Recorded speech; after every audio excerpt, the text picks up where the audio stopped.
चिकित्सा के क्षेत्र में कैसे बनेगा बेहतर भविष्य? क्या है आसान राह जिससे पढ़ने लिखने के बाद मिलेगा एक बेहतर रोजगार और आप खड़े हो सकेंगे अपने पांव पर? चिकित्सा की दुनिया एक अलग ही दुनिया है। डॉक्टर, नर्स, इन सभी को हम सभी ईश्वर का अवतार मानते हैं, लेकिन आखिर इनकी पढ़ाई कैसे होती है? आखिर इनकी शिक्षा दीक्षा के लिए क्या कुछ करना होता है? और आखिर आसान और सरल माध्यम क्या होते हैं? आज इसी विषय पर हम आपको मिलाने वाले हैं लखनऊ के चर्चित जानवी स्कूल ऑफ नर्सिंग के डॉक्टर जय सिंह ने, जिन्होंने बताया कि किस तरह से नर्सिंग की दुनिया में इस कोर्स को करने मात्र से आप एक बेहतर रोजगार और लोगों के लिए मिसाल बन सकते हैं। तो आइए आज खास मुलाकात में आपको दिखाते हैं चिकित्सा के क्षेत्र में कैसे बनेंगे सफल और कैसे पाएंगे एक बेहतर रोजगार। जानवी स्कूल ऑफ नर्सिंग के डॉक्टर जय सिंह दे रहे हैं बच्चों को बेहतर भविष्य। नमस्कार, मैं विक्रम और आप देख रहे हैं आप सभी का लोकप्रिय न्यूज चैनल रजत एक्सप्रेस न्यूज। हम लगातार दिखाने का प्रयास करते हैं कि क्या आपके लिए बेहतर होगा। आज हम बात करने वाले हैं हमारे जीवन से जुड़ी हर उस जरूरत की चीजों को लेकर, जहां पर सबसे पहले बात आती है शिक्षा दीक्षा के बाद हम क्या करेंगे और क्या बनेंगे। तो आज इन्हीं सब विषयों को लेकर आज हम आपको लेकर आए हैं नर्सिंग मेडिकल कॉलेज में, यानी कि लखनऊ के चर्चित जानवी नर्सिंग कॉलेज में, जहां पर लगातार डॉक्टर जय सिंह द्वारा लोगों को शिक्षा दीक्षा दी जा रही है। उसके साथ साथ उनके भविष्य को किस तरह से बेहतर बनाया जाए, आज इसी विषय पर चर्चा है कि चिकित्सा शिक्षा और चिकित्सा की दुनिया में कैसे लोग अपने जीवन को बेहतर बना रहे हैं, यानी कि क्या बेहतर भविष्य है और कैरियर में कैसे आगे बढ़ेंगे। तो आइए बातों का सिलसिला शुरू करते हैं डॉक्टर जय सिंह से, जो जानवी नर्सिंग स्कूल के संस्थापक है।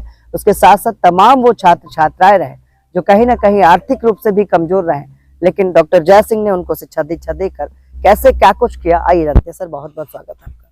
थैंक यू विक्रम जी।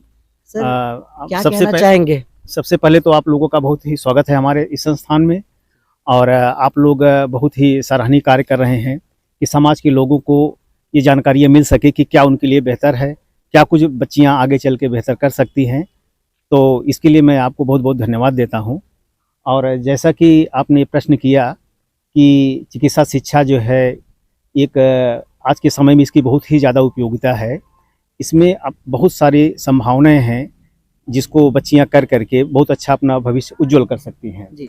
इस दिशा में हम जो हमारा संस्थान है ये करीब आज 2010 से ही ये इस चिकित्सा शिक्षा के क्षेत्र में बहुत ही बेहतर काम कर रहा है।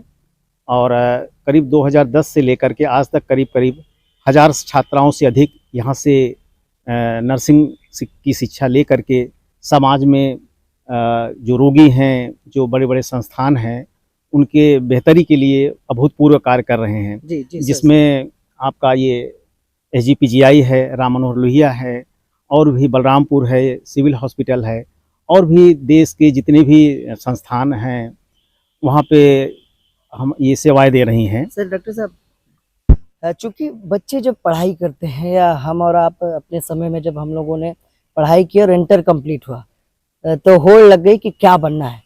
कुछ लोगों की प्लानिंग बचपन से ही होती है कि उनको डॉक्टर बनना है या ये बनना है, लेकिन आज का जो दौर है, रोजगार की कमी, नौकरियों की कमी, अब हर आदमी सोचता है कि सेल्फ डिपेंडेंट हो जाए या खुद इतनी अच्छी चीजें कर लें कि हमें कहीं किसी पर निर्भर ना होना सके। चूंकि नर्सिंग की बात की जा रही है, नर्सिंग में आप उन बच्चों का आपने भविष्य बनाया है जो कहीं ना कहीं दिशाहीन थे, और जब वो आपके पास आए तो उन्होंने जो सोचा था वो मिला। नर्सिंग करने के लिए प्राथमिकताएं क्या है, जरूरतें क्या है, एक व्यक्ति को इंटर के बाद क्या क्या चीजें करनी है? देखिए विक्रम जी, ये जो चिकित्सा शिक्षा का क्षेत्र है विशेष करके महिलाओं के लिए बहुत ही उत्तम है। और इसको करने के बाद पूरे देश में 1.25 करोड़ की आबादी आज हमारे देश की हो चुकी है, और इनको स्वस्थ रखना है, निरोगी रखना है, तो इसके लिए इनकी बहुत ही अभूतपूर्व मतलब ज़रूरत महसूस होती है समाज को। तो जिसमें अगर ये बच्चियां जो हमारी हैं इसको अगर करने के बाद देश में तो है ही, विदेश में बहुत सारी अपॉर्चुनिटीज़ इनके लिए खुल जाते हैं द्वार। और अगर ये बच्चियां इस क्षेत्र में इंटरेस्ट लेती हैं और बेहतर ढंग से सीखती हैं तो मैं नहीं समझता हूँ कि कहीं इनके लिए चिकित्सा शिक्षा के क्षेत्र में कहीं भी रोजगार की कमी रह जाएगी। तो मैं सलाह देता हूँ कि ये जो बच्चियां हैं वो इंटर के बाद जो है इस क्षेत्र को अपना सकती हैं और इनके लिए जो है इनमें भविष्य बहुत ही उज्जवल है। इसके लिए उन्हें जो है 12वीं के बाद इंग्लिश होना कंपलसरी होता है। अगर उनका इंग्लिश में 50% है तो वो जीएनएम कोर्स कर सकती हैं। अगर इंग्लिश नहीं है तो वो एएनएम का कोर्स कर सकती हैं। एएनएम जो है मिडवाइफ होती हैं गांव में, जो पीएससी सीएचसी पर कार्य करती हैं, और जो आपका जीएनएम है ये जनरल नर्सिंग एंड मिडवाइफरी जिसको बोलते हैं, इस कोर्स को करने के बाद जितने भी हॉस्पिटल है इन सब में अपनी सेवाएं देती हैं। तो अभी हमारे देश में और प्रदेश में अभी इसकी बहुत कमी है। तो जो भी बच्चियां अभी इस क्षेत्र में अपने करियर बनाती हैं उनके लिए बहुत ही स्वर्णिम अवसर है ये।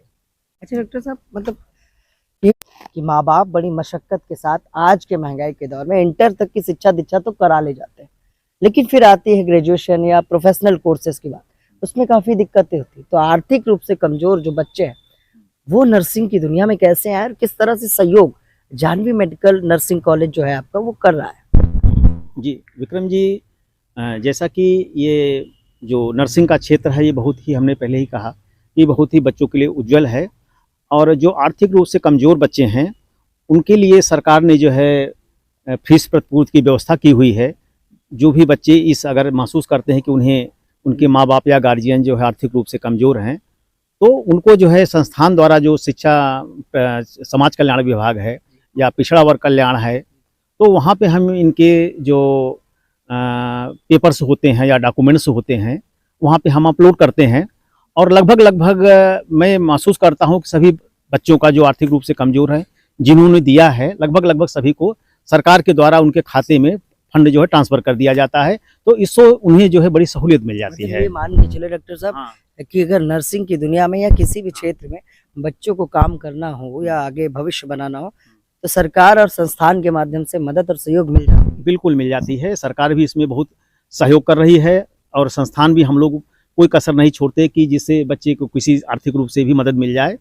तो सरकार और हम संस्थान दोनों मिल करके उसके बेहतरी के लिए जो कुछ हो सकता है अपने तन और मन से पूरी तरह से प्रयास करके अच्छी से अच्छा शिक्षा दिलाने की हम कोशिश करते हैं। डॉक्टर साहब, आखिरी सवाल है, जानवी स्कूल ऑफ नर्सिंग जो है आपका, क्या संदेश या मैसेज देना चाहेंगे छात्रों को, छात्राओं को कि किस तरह से आपसे मिल सकते हैं, संपर्क कर सकते हैं? जी विक्रम जी, जैसा कि ये संस्थान है, ये कभी भी बच्चे जो टाइमिंग है स्कूल आवर्स में आकर के कभी भी पर्सनल मुझसे भी मिल सकते हैं, प्रिंसिपल से मिल सकते हैं, और जो भी इसके द्वारा जो भी क्वेरीज हैं, चाहे आर्थिक रूप से हो चाहे पढ़ाई से संबंधित हो, कभी भी आकर के वो यहाँ से पूरी जानकारी ले सकते हैं। उसके लिए संस्थान हमेशा उनके लिए सहयोग के लिए खड़ा है। कब से सर नए एडमिशन शुरू हो रहे हैं? अमूमन जो एडमिशन होते हैं वो मई जून के बाद से स्टार्ट हो जाते हैं। जैसे ही इंटर का रिजल्ट आता है तो बच्चे आकर के अपना जो है यहाँ पे फॉर्म ले सकते हैं।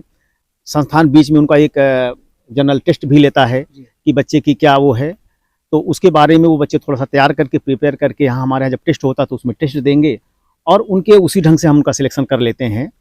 तो कभी भी बच्चे इंटर की परीक्षा देने के बाद या जो बच्चे परीक्षा उत्तीर्ण कर चुके हैं वो कभी भी आकर के इसकी डिटेल ले सकते हैं और यहाँ का जो संस्थान का फॉर्म है ले करके परीक्षा में बैठ सकते हैं। अच्छा सर, मतलब एक सवाल मेरे जहन में और आ गया है कि बच्चे जैसे कंप्लीट कर लेते हैं अपनी शिक्षा को यहाँ से, क्या आपकी कोई जॉब अपॉर्चुनिटी की तरह कहीं प्राइवेट सेक्टर में भी उनके लिए कुछ अवसर या फिर यहाँ पर कैंपेनिंग किसी तरह की कराई जाती है? देखिए विक्रम जी, इस पढ़ाई के दौरान ही इनको हमारे यहाँ स्वयं का भी 100 बेड का हॉस्पिटल है। इसके अलावा हम सिविल हॉस्पिटल से भी हमारा टाई है या पीएससी सीएससी है या साइकेट्रिक है। तो इन समस्त जगहों पर जो भी इनके कैरिकुलम्स होते हैं उनकी पूरी ट्रेनिंग हम उनको दे देते हैं।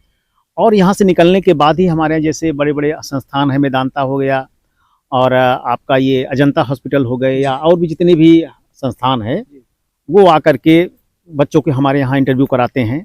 तो उसमें बच्चे को अपने यहाँ से ले जाते हैं। तो इसलिए उन्हें अब जॉब की समस्या नहीं रह जाती है, क्योंकि अभी मार्केट में इतनी डिमांड है जितनी की उपलब्धता नहीं है। तो मैं समझता हूँ कि बच्चे मन से पढ़ें तो उनके लिए जॉब की कोई समस्या नहीं रह जाएगी। और देश के साथ साथ विदेश में भी हमारे पास कई एजेंसियां आई थी जो 1.25 लाख रुपए महीने के हिसाब से भी हमें ऑफर करके गई हैं। अगर कोई बच्ची यहाँ से जाना चाहती है बाहर, अब्रॉड में जाना चाहती है, तो उसके लिए देश में ही एक जो है परीक्षा आयोजित होती है, जिसको पार क्रॉस करने के बाद जो बच्चे पास आउट हो जाते हैं तो उनको अपने यहाँ ले जाती हैं।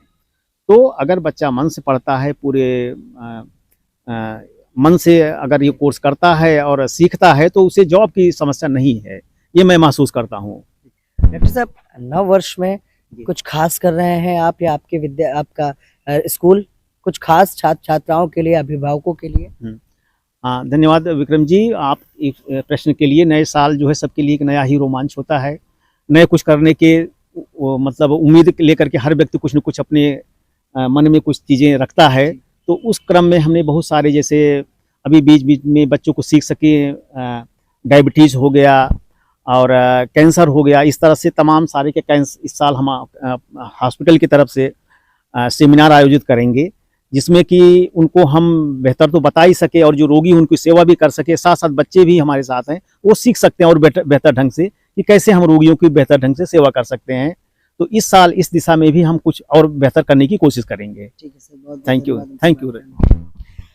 तो ये थे हमारे साथ डॉक्टर जय सिंह। मिलाने की खास वजह ये थी कि समाज सेवा लोग कैसे कर रहे हैं। कई लोग एनजीओ के माध्यम से कर रहे हैं, तो कई अपने संस्थानों के माध्यम से कर रहे हैं, लेकिन आज भविष्य को बेहतर कैसे बनाए, नर्स बनकर या नर्सिंग की दुनिया में क्या भविष्य है, कैसे उस कोर्स को किया जा सकता है और कैसे आपको अच्छी अच्छी जगह पर नौकरियां मिल सकती है।